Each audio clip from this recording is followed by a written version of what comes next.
اب رخصت ہونے سے پہلے میں چاہتا ہوں کہ اپنے رفقا سے ارکان اور متفقین سب سے خطاب کر کے انہیں وہ ضروری ہدایات دے دوں جو آئندہ اس کام کو صحیح طریقے پر چلانے کے لیے مطلوب ہیں۔ اولین چیز جس کی ہدایت ہمیشہ سے انبیاء علیہم السلام، خلفائے راشدین اور صلحائے امت ہر موقع پر اپنے ساتھیوں کو دیتے رہے ہیں، وہ اللہ سے ڈرنے اور اس کی محبت دل میں بٹھانے اور اس کے ساتھ تعلق بڑھانے کی ہدایت ہے۔ میں نے بھی اسی کے اتباع میں ہمیشہ اپنے رفقا کو سب سے پہلے یہی نصیحت کی ہے اور آئندہ بھی جب کبھی موقع ملے گا اسی کی نصیحت کرتا رہوں گا، کیونکہ یہ وہ چیز ہے جس کو ہر دوسری چیز پر مقدم ہی ہونا چاہیے۔ عقیدے میں اللہ پر ایمان مقدم ہے، عبادت میں اللہ سے دل کا لگاؤ مقدم ہے، اخلاق میں اللہ کی خشیت مقدم ہے، معاملات میں اللہ کی رضا کی طلب مقدم ہے، اور فی الجملہ ہماری ساری زندگی ہی کی درستی کا انحصار اس پر ہے کہ ہماری دوڑ دھوپ اور سعی و جہد میں رضائے الہی کی مقصودیت ہر دوسری غرض پر مقدم ہو،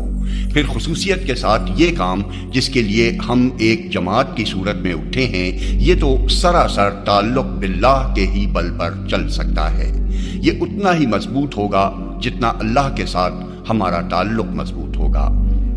اور یہ اتنا ہی کمزور ہوگا جتنا خدا نخواستہ اللہ کے ساتھ ہمارا تعلق کمزور ہوگا۔ ظاہر بات ہے کہ آدمی جو کام بھی کرنے اٹھتا ہے، خواہ وہ دنیا کا کام ہو یا دین کا، اس کی اصل محرک وہ غرض ہوتی ہے جس کی خاطر وہ کام کرنے اٹھا ہے، اور اس میں سرگرمی اسی وقت پیدا ہوتی ہے جب اس غرض کے ساتھ آدمی کی دلچسپی میں گہرائی اور گرم جوشی ہو۔ نفس کے لیے کام کرنے والا خود غرضی کے بغیر نفس پرستی نہیں کر سکتا، اور نفس کی محبت میں جتنی شدت ہوتی ہے اتنی ہی سرگرمی کے ساتھ وہ اس کی خدمت بجا لاتا ہے۔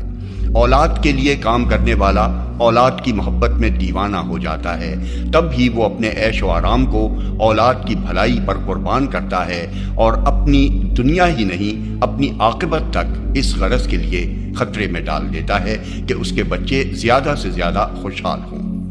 قوم یا وطن کے لیے کام کرنے والا ملک و قوم کے عشق میں گرفتار ہوتا ہے، تب ہی وہ قوم و ملک کی آزادی، حفاظت اور برتری کی فکر میں مالی نقصانات اٹھاتا ہے، قید و بند کی سختیاں جھیلتا ہے، شب و روز کی محنتیں صرف کرتا ہے اور جان تک قربان کر دیتا ہے۔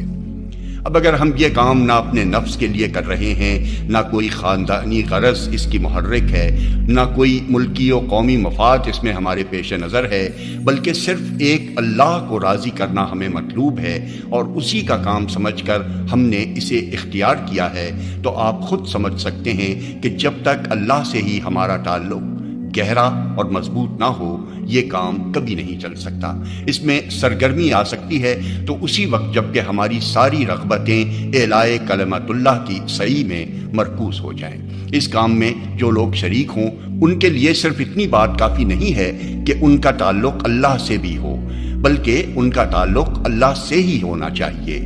اسے تعلقات میں سے ایک تعلق نہیں بلکہ ایک ہی اصلی اور حقیقی تعلق ہونا چاہیے۔ انہیں ہر وقت یہ فکر دامنگیر رہنی چاہیے کہ اللہ سے ان کا تعلق گھٹے نہیں بلکہ روز بروز بڑھتا اور گہرا ہوتا چلا جائے۔ اس معاملے میں ہمارے درمیان دو رائے نہیں ہیں کہ تعلق باللہ ہی ہمارے اس کام کی جان ہے۔ جماعت کا کوئی رفیق الحمدللہ کہ اس کی اہمیت کے احساس سے غافل نہیں ہے۔ البتہ جو سوالات اکثر لوگوں کو پریشان رکھتے ہیں وہ یہ ہیں کہ تعلق باللہ سے ٹھیک مراد کیا ہے، اس کو پیدا کرنے اور بڑھانے کا طریقہ کیا ہے، اور آخر کس طرح یہ معلوم کریں کہ ہمارا تعلق واقعی اللہ سے ہے یا نہیں، اور ہے تو کتنا ہے۔ میں نے اکثر یہ محسوس کیا ہے کہ ان سوالات کا کوئی واضح جواب معلوم نہ ہونے کی وجہ سے لوگ گویا اپنے آپ کو ایک بے نشان صحرا میں پا رہے ہیں، جہاں کچھ پتہ ہی نہیں چلتا کہ ان کی منزل مقصود ٹھیک کس سمت میں ہے، اور کوئی اندازہ نہیں ہوتا کہ انہوں نے کتنا راستہ طے کیا ہے اور اب کس مرحلے میں ہیں اور آگے کتنے مراحل باقی ہیں۔ اسی وجہ سے بسا اوقات ہمارا کوئی رفیق مبہم تصورات میں گم ہونے لگتا ہے، کوئی ایسے طریقوں کی طرف مائل ہو جاتا ہے جو موصل الی المقصود نہیں ہیں۔ کسی کے لیے مقصود سے قریب کا تعلق اور دور کا تعلق رکھنے والی چیزوں میں امتیاز کرنا مشکل ہو رہا ہے اور کسی پر حیرت کا عالم طاری ہے۔ اس لیے آج میں صرف تعلق باللہ کی نصیحت پر ہی اکتفا نہ کروں گا، بلکہ اپنے علم کی حد تک ان سوالات کا بھی ایک واضح جواب دینے کی کوشش کروں گا۔ تعلق باللہ سے مراد، جیسا کہ قرآن مجید میں بتایا گیا ہے، یہ ہے کہ آدمی کا جینا اور مرنا اور اس کی عبادتیں اور قربانیاں سب کی سب اللہ کے لیے ہوں۔ قل ان صلاتي ونسكي ومحياي ومماتي لله رب العالمين۔ کہو بے شک میری نماز اور میری قربانی، میرا جینا اور میرا مرنا سب کچھ اللہ رب العالمین کے لیے ہے۔ سورہ انعام 162۔ اور وہ پوری طرح یکسو ہو کر اپنے دین کو بالکل اللہ کے لیے خالص کر کے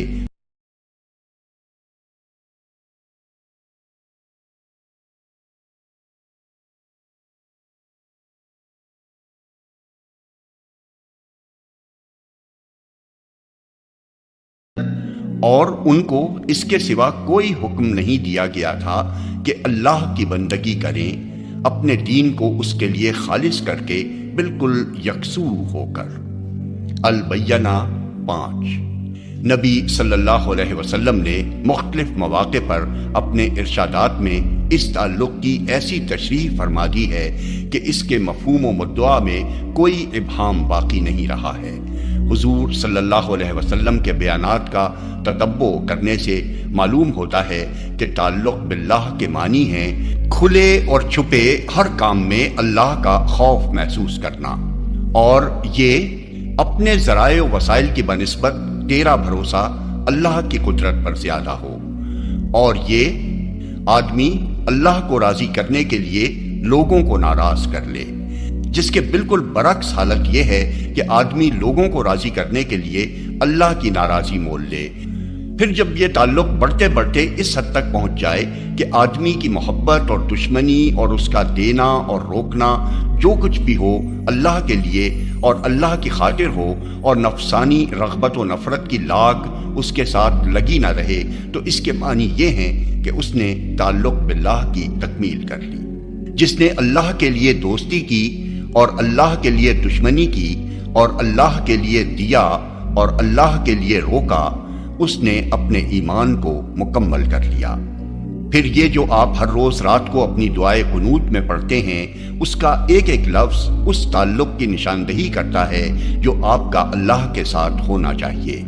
اس کے الفاظ پر غور کیجئے اور دیکھتے جائیے کہ آپ ہر رات اپنے اللہ کے ساتھ کس قسم کا تعلق رکھنے کا اقرار کیا کرتے ہیں۔ اللہم انا نستعینک ونستہدیک ونستغفرک ونؤمن بک ونتوکل علیک ونثنی علیک الخیر کلہ ونشکرک ولا نکفرک ونخلع ونترک من یفجرک۔ اللہم ایاک نعبد وَلَكَ نُصَلِّي وَنَسْجُدُ وَإِلَيْكَ نَسْعَى وَنَخْفِضُ وَنَرْجُو رَحْمَتَكَ وَنَخْشَى عَذَابَكَ إِنَّا عَذَابَكَ بِالْكُفَّارِ مُلْحِقٌ۔ خدایا، ہم تجھی سے مدد مانگتے ہیں، تجھی سے رہنمائی طلب کرتے ہیں، تجھی سے معافی چاہتے ہیں، تجھی پر ایمان لاتے ہیں، تیرے ہی اوپر بھروسہ رکھتے ہیں اور ساری تعریفیں تیرے ہی لیے مخصوص کرتے ہیں۔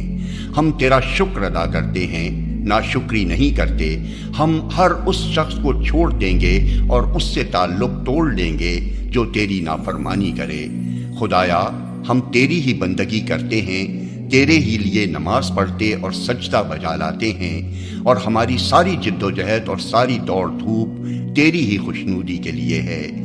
ہم تیری رحمت کے امیدوار ہیں اور تیرے عذاب سے ڈرتے ہیں۔ یقیناً تیرا سخت عذاب ان لوگوں پر پڑنے والا ہے جو کافر ہیں۔ پھر اسی تعلق باللہ کی تصویر اس دعا میں پائی جاتی ہے جو نبی صلی اللہ علیہ وسلم رات کو تہجد کے لیے اٹھتے وقت پڑھا کرتے تھے۔ اس میں آپ صلی اللہ علیہ وسلم اللہ کو خطاب کر کے کہتے ہیں اللہم لکا اسلمتو و بکا آمنتو و علیکا توکلتو و الیکا انبتو و بکا خاصمتو و الیکا حاکمتو۔ خدایا میں تیرا ہی مطیع فرمان ہوا اور تجھی پر ایمان لایا اور تیرے ہی اوپر میں نے بھروسہ کیا اور تیری ہی طرف رجوع کیا اور تیری ہی وجہ سے میں لڑا اور تیرے ہی حضور اپنا مقدمہ لایا۔ یہ ہے ٹھیک ٹھیک نوعیت اس تعلق کی جو ایک مومن کا اللہ سے ہونا چاہیے۔ اب دیکھنا چاہیے کہ اس تعلق کو پیدا کرنے اور بڑھانے کا طریقہ کیا ہے۔ اس کو پیدا کرنے کی صورت صرف ایک ہے، اور وہ یہ کہ آدمی سچے دل سے اللہ وحدہ لا شریک کو اپنا اور ساری کائنات کا مالک، معبود اور حاکم تسلیم کرے، الہیت کی تمام صفات اور حقوق اور اختیارات کو اللہ کے لیے مخصوص مان لے اور اپنے قلب کو شرک کے ہر شائبے سے پاک کر دے۔ یہ کام جب آدمی کر لیتا ہے تو اللہ سے اس کا تعلق قائم ہو جاتا ہے۔ رہا اس تعلق کا نشو و نما تو وہ دو طریقوں پر منحصر ہے، ایک فکر و فہم کا طریقہ اور دوسرا عمل کا طریقہ۔ فکر و فہم کے ذریعے سے اللہ کے ساتھ تعلق بڑھانے کی صورت یہ ہے کہ آپ قرآن مجید اور احادیث صحیحہ کی مدد سے ان نسبتوں کو تفصیل کے ساتھ اور زیادہ سے زیادہ وضاحت کے ساتھ سمجھیں جو آپ کے اور خدا کے درمیان فطرتاً ہیں اور بالفعل ہونی چاہیے۔ ان نسبتوں کا ٹھیک ٹھیک احساس و ادراک اور ذہن میں ان کا استحضار صرف اسی طریقے سے ممکن ہے کہ آپ قرآن اور حدیث کو سمجھ کر پڑھیں اور بار بار اس مطالعے کی تکرار میں رہیں، اور ان کی روشنی میں جو نسبتیں آپ کے اور خدا کے درمیان معلوم ہوں ان پر غور و فکر کر کے اور اپنی حالت کا جائزہ لے کر دیکھتے رہیں کہ ان میں سے کس کس نسبت کو آپ نے بالفعل قائم کر رکھا ہے، کہاں تک اس کے تقاضے آپ پورے کر رہے ہیں اور کس کس پہلو میں کیا کیا کمی آپ محسوس کرتے ہیں۔ یہ احساس اور استحضار جتنا جتنا بڑھے گا انشاءاللہ اسی تناسب کے ساتھ اللہ سے آپ کا تعلق بھی بڑھے گا۔ مثال کے طور پر ایک نسبت آپ کے اور اللہ تعالیٰ کے درمیان یہ ہے کہ آپ عبد ہیں اور وہ آپ کا معبود ہے۔ دوسری نسبت یہ ہے کہ آپ زمین پر اس کے خلیفہ ہیں اور اس نے بے شمار امانتیں آپ کے سپرد کر رکھی ہیں۔ تیسری نسبت یہ ہے کہ آپ ایمان لا کر اس کے ساتھ ایک بیع کا معاہدہ طے کر چکے ہیں جس کے مطابق آپ نے اپنی جان و مال اس کے ہاتھ بیچی ہے اور اس نے جنت کے وعدے پر خریدی ہے۔ چوتھی نسبت آپ کے اور اس کے درمیان یہ ہے کہ آپ اس کے سامنے جواب دہ ہیں اور وہ آپ کا حساب صرف آپ کے ظاہر کے ہی لحاظ سے لینے والا نہیں ہے بلکہ آپ کی جملہ حرکات اور سکنات، بلکہ آپ کی نیتوں اور ارادوں تک کا ریکارڈ اس کے پاس محفوظ ہو رہا ہے۔ غرض یہ اور دوسری بہت سی نسبتیں ایسی ہیں جو آپ کے اور اللہ تعالیٰ کے درمیان موجود ہیں۔ بس انہی نسبتوں کو سمجھنے، محسوس کرنے، یاد رکھنے اور ان کے تقاضے پورے کرنے پر اللہ کے ساتھ آپ کے تعلق کا بڑھنا اور اس سے قریب تر ہونا موقوف ہے۔ جس قدر آپ ان سے غافل ہوں گے اللہ سے آپ کا تعلق اتنا ہی کمزور ہوگا، اور جس قدر زیادہ ان سے خبردار اور ان کی طرف متوجہ رہیں گے اسی قدر آپ کا تعلق گہرا اور مضبوط ہوگا۔ لیکن یہ فکری طریقہ اس وقت تک نتیجہ خیز نہیں ہو سکتا بلکہ زیادہ تر نباہا بھی نہیں جا سکتا جب تک کہ عملی طریقے سے اس کو مدد اور قوت نہ پہنچائی جائے، اور وہ عملی طریقہ ہے احکام الہی کی مخلصانہ اطاعت اور ہر اس کام میں جان لڑا کر دوڑ دھوپ کرنا جس کے متعلق آدمی کو معلوم ہو جائے کہ اس میں اللہ کی رضا ہے۔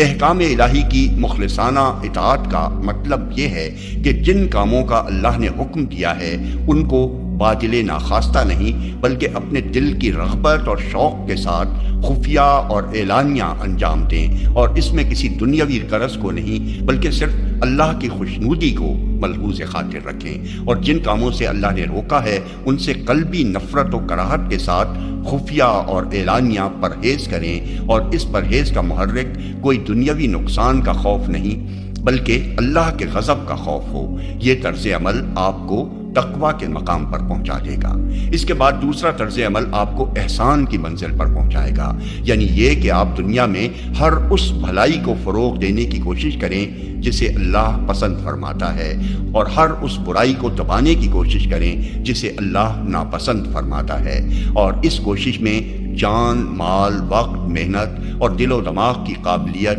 غرض کسی چیز کے قربان کرنے میں بھی بخل سے کام نہ لیں۔ پھر اس راہ میں جو قربانی بھی آپ کریں اس پر کوئی فخر آپ کے دل میں پیدا نہ ہو، نہ یہ خیال کبھی آپ کے دل میں آئے کہ آپ نے کسی پر احسان کیا ہے، بلکہ بڑی سے بڑی قربانی کر کے بھی آپ یہی سمجھتے رہیں کہ آپ کے خالق کا جو حق آپ پر تھا وہ پھر بھی ادا نہیں ہو سکا ہے۔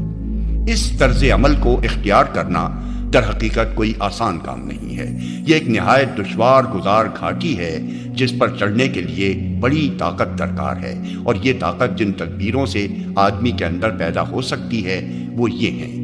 1. نماز، نہ صرف فرض اور سنت بلکہ حسب استطاعت نوافل بھی، مگر یاد رکھیے کہ نوافل زیادہ سے زیادہ اخفاء کے ساتھ پڑھنے چاہیے تاکہ اللہ سے آپ کا ذاتی تعلق نشو و نما پائے اور اخلاص کی صفت آپ میں پیدا ہو۔ نفل خوانی کا اور خصوصاً تہجد خوانی کا اظہار بسا اوقات ایک خطرناک قسم کا ریا اور کبر انسان میں پیدا کر دیتا ہے جو نفس مومن کے لیے سخت مہلک ہے۔ یہی نقصانات دوسرے نوافل اور صدقات اور اذکار کے اظہار و اعلان میں بھی پائے جاتے ہیں۔ 2. ذکر الہی، جو زندگی کے تمام احوال میں جاری رہنا چاہیے۔ اس کے وہ طریقے صحیح نہیں ہیں جو بعد کے ادوار میں صوفیاء کے مختلف گروہوں نے خود ایجاد کیے یا دوسروں سے لیے، بلکہ بہترین اور صحیح ترین طریقہ وہی ہے جو نبی صلی اللہ علیہ وسلم نے اختیار فرمایا اور صحابہ کرام کو سکھایا۔ آپ حضور صلی اللہ علیہ وسلم کے تعلیم کردہ اذکار اور دعاؤں میں سے جس قدر بھی یاد کر سکیں کر لیں، مگر الفاظ کے ساتھ ان کے معنی بھی ذہن نشین کیجیے اور معانی کے استحضار کے ساتھ ان کو وقتاً فوقتاً پڑھتے رہا کیجیے۔ یہ اللہ کی یاد تازہ رکھنے اور اللہ کی طرف دل کی توجہ مرکوز رکھنے کا ایک نہایت مؤثر ذریعہ ہے۔ 3. روزہ، نہ صرف فرض بلکہ نفل بھی۔ نفل روزوں کی بہترین اور معتدل صورت یہ ہے کہ ہر مہینے 3 دن کے روزوں کا التزام کر لیا جائے۔ ان ایام میں خاص طور پر تقویٰ کی اس کیفیت کو حاصل کرنے کی کوشش کی جائے جسے قرآن مجید روزے کی اصل خاصیت بتاتا ہے۔ 4. انفاق فی سبیل اللہ، نہ صرف فرض بلکہ نفل بھی، جہاں تک آدمی کی استطاعت ہو۔ اس معاملے میں یہ بات اچھی طرح سمجھ لیجئے کہ اصل چیز مال کی وہ مقدار نہیں ہے جو آپ خدا کی راہ میں صرف کرتے ہیں، بلکہ اصل چیز وہ قربانی ہے جو اللہ کی خاطر آپ نے کی ہو۔ ایک غریب آدمی اگر اپنا پیٹ کاٹ کر خدا کی راہ میں صرف 1 پیسہ صرف کرے تو وہ اللہ کے ہاں اس 1000 روپے سے زیادہ قیمتی ہے جو کسی دولت مند نے اپنی آسائشوں کا 10واں یا 20واں حصہ قربان کر کے دیا ہو۔ اس کے ساتھ یہ بھی آپ کو معلوم ہونا چاہیے کہ صدقہ ان اہم ترین ذرائع میں سے ہے جو تزکیہ نفس کے لیے اللہ اور اس کے رسول صلی اللہ علیہ وسلم نے بتائے ہیں۔ آپ اس کے اثرات کا تجربہ کر کے اس طرح دیکھ سکتے ہیں کہ ایک دفعہ اگر آپ سے کوئی لغزش سرزد ہو جائے تو آپ صرف نادم ہونے اور توبہ کرنے پر اکتفا کریں، اور دوسری مرتبہ اگر کسی لغزش کا صدور ہو تو آپ توبہ کے ساتھ خدا کی راہ میں کچھ صدقہ بھی کریں۔ دونوں حالتوں کا موازنہ کر کے آپ خود اندازہ کر لیں گے کہ توبہ کے ساتھ صدقہ آدمی کے نفس کو زیادہ پاک اور برے میلانات کے مقابلے کے لیے زیادہ مستعد کرتا ہے۔ یہ وہ سیدھا سادہ سلوک ہے جو قرآن اور سنت نے ہمیں بتایا ہے۔ اس پر اگر آپ عمل کریں تو ریاضتوں اور مجاہدوں اور مراقبوں کے بغیر ہی آپ اپنے گھروں میں اپنے بال بچوں کے درمیان رہتے ہوئے اور اپنے سارے دنیاوی کاروبار انجام دیتے ہوئے خدا سے اپنا تعلق بڑھا سکتے ہیں۔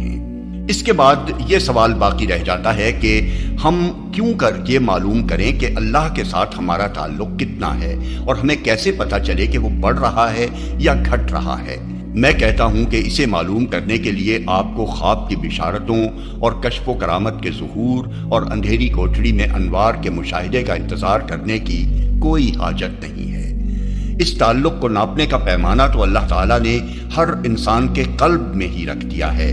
آپ بیداری کی حالت میں اور دن کی روشنی میں ہر وقت اس کو ناپ کر دیکھ سکتے ہیں۔ اپنی زندگی کا، اپنے اوقات کا، اپنی مساعی کا اور اپنے جذبات کا جائزہ لیجیے۔ اپنا حساب آپ لے کر دیکھیے کہ ایمان لا کر اللہ سے بیع کا جو معاہدہ آپ کر چکے ہیں اسے آپ کہاں تک نبھا رہے ہیں۔ اللہ کی امانتوں میں آپ کا تصرف ایک امین ہی کا سا تصرف ہے یا کچھ خیانت بھی پائی جاتی ہے؟ آپ کے اوقات اور محنتوں اور قابلیتوں اور اموال کا کتنا حصہ خدا کے کام میں جا رہا ہے اور کتنا دوسرے کاموں میں؟ آپ کے اپنے مفاد اور جذبات پر چوٹ پڑے تو آپ کے غصے اور بے گلی کا کیا حال ہوتا ہے، اور جب خدا کے مقابلے میں بغاوت ہو رہی ہو تو اسے دیکھ کر آپ کے دل کی کڑھن اور آپ کے غضب اور بے چینی کی کیا کیفیت رہتی ہے؟ یہ اور دوسرے بہت سے سوالات ہیں جو آپ خود اپنے نفس سے کر سکتے ہیں اور اس کا جواب لے کر ہر روز معلوم کر سکتے ہیں کہ اللہ سے آپ کا کوئی تعلق ہے یا نہیں، اور ہے تو کتنا، اور اس میں کمی ہو رہی ہے یا اضافہ ہو رہا ہے۔ رہی بشارتیں اور کشوف و کرامات اور انوار و تجلیات تو آپ ان کے اکتساب کی فکر میں نہ پڑیں۔ سچی بات یہ ہے کہ اس مادی دنیا کے دھوکہ دینے والے مظاہر میں توحید کی حقیقت کو پا لینے سے بڑا کوئی کشف نہیں ہے۔ شیطان اور اس کی ذریت کے دلائے ہوئے ڈراؤوں